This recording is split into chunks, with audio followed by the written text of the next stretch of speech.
I just love walking into a room full of strangers, said no one ever. Networking is a marketing tool that can help you build your business and build your network. The good news? Networking is a skill that anyone can learn and anyone can improve upon with practice. I remember speaking to a young woman. She was new to the world of business and to the world of networking. She told me how she went to an event one evening, walked into the room, took one look out over the sea of faces, turned right back around, got back into her car, and started to cry. I've heard this story a few times, and it breaks my heart. And no, the woman was not me, but I do know how intimidating it is to walk into a room and have to strike up conversations with strangers. What I would like to do is share some networking tips with you today. Tips on how to network and how not to network. And my hope is that you take away some concrete ideas to help you to become a more effective networker. These networking tips are made to make things easier for you.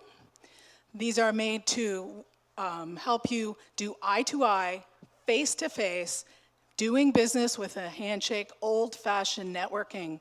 We're talking brand building networking here. What I mean by that, you are your brand. So how you conduct yourself is going to help people get to know you, like you, and trust you. Our good old friend Zig Ziglar taught us that one. Meeting and talking to people is not as easy as it sounds, and these networking tips will help you to project a more successful image. First tip, body language. When you walk into a room, you'll see people standing in circles, standing face to face. You may see two people looking face to face, talking intensely. Don't approach those people. They're having an intense conversation. You'll see other people standing in kind of semicircles, and you'll see an opening in that circle. That is their way of saying to you, you are welcome to come and join our conversation. It works. I've tried it many times. So look for open circles. Be aware of your own body language also. If you're standing with arms folded and a scowl on your face, is anyone going to want to approach you? Of course not. So be aware of your own body language as well as other people's body language.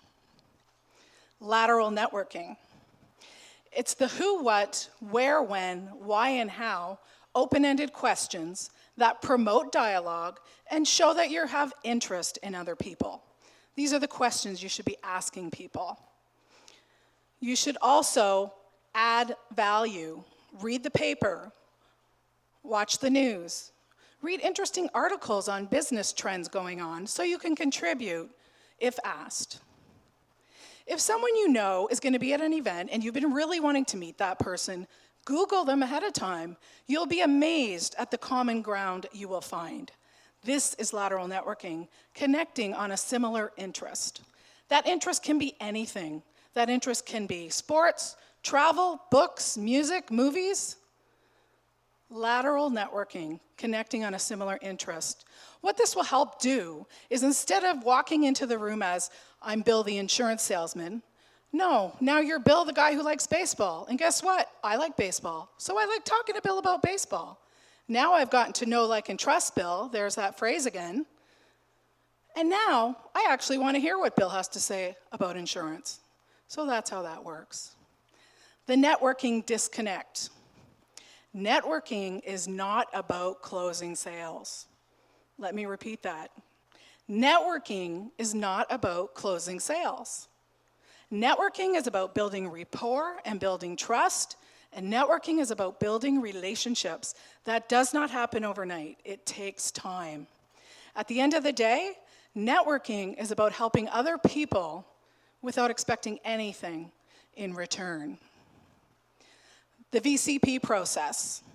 The father of modern networking, where I learned many of these tips from, the brilliant Dr. Ivan Meisner, talks about the VCP process. Visibility, credibility, profitability. First, you need to get out there and you need to be visible. You need to go to these networking events, belong to referral networking groups, service industries like a Rotary. One of the best ways, give back to your community. I'm a huge advocate of this. Get out there and volunteer. Next comes credibility. And credibility happens over time. It happens by making sure you show up on time, dressing the part, and conducting yourself appropriately. If you conduct yourself appropriately and you do all these things, you will in time build credibility, which will in turn lead to profitability and doing business together. Be memorable. Be memorable for the right reasons. Remember, it's called networking, not net eating, net sitting, or net drinking. Networking. And bring a mint. You want to be remembered for the right reason. Come on, we've all run into that one person. So be memorable for the right reasons. Follow up. Follow up, follow up, follow up. If you don't follow up, you might as well stay home. After the event's over, connect on LinkedIn. An article you think that they might be interested in. Send them a card. Meet for coffee. What this will do is it will continue to build your credibility, which again will lead to profitability down the road. So make sure to follow up. So when you are out there in the world of networking, remember to be aware of body language, your own as well as others. Remember your lateral networking. Remember your do not sell at these events. Do not close sales. Remember the VCP process, visibility, credibility, profitability. And remember the follow-up. After all, the fortune's in the follow-up. I would like to close with this quote by Christine Lynch. Networking is marketing. Marketing yourself, marketing your uniqueness, and marketing what you stand for. Thank you.